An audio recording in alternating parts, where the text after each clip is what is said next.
Alright, so today I will be listing my top 5 movies that should actually be remade.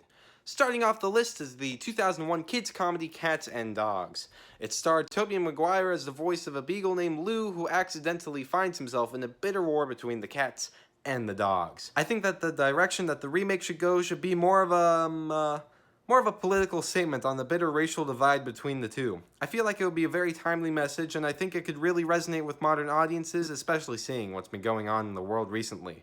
The next film on the list is the 1947 Disney animated feature Fun and Fancy Free, which is mostly noted for the Mickey Mouse and the Beanstalk segment. But before that segment is a nice little half hour of bears mating. In the film, they sing an entire song about how bears like to declare who they love with a slap.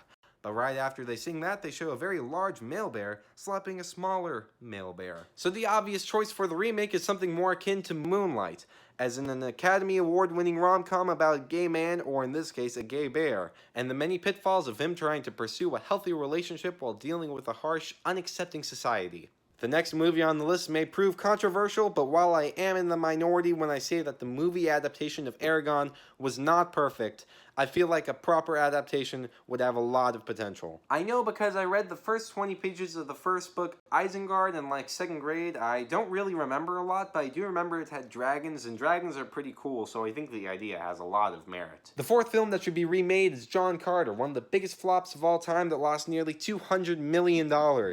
But underneath the bland main character in CGI, I believe that there is potential. The first thing I would change is that I would cast Elon Musk as John Carter, because in the movie, John Carter goes to Mars, which is a perfect parallel to Elon Musk. The last film that should be remade is Kronk's New Groove, which was one of the many awful Disney straight-to-DVD films that they released in the early 2000s. Kronk's New Groove deals with the return of the villainous Yzma as she tries to sell the people of Cuscotopia brain-changing drugs. So the best choice for the remake would be to merge two things that have worked before. We need to take elements of the gritty Breaking Bad, selling drugs, drug addictions, etc., and merge them with the lighthearted and comedic nature of Kronk. I believe that while the result may be a bit of a tonal divide, that the film would balance out nicely. And there you have it. Those are my top 5 movies that should actually be remade. Do you have any suggestions? Keep them to yourself. You never know when someone might steal your ideas.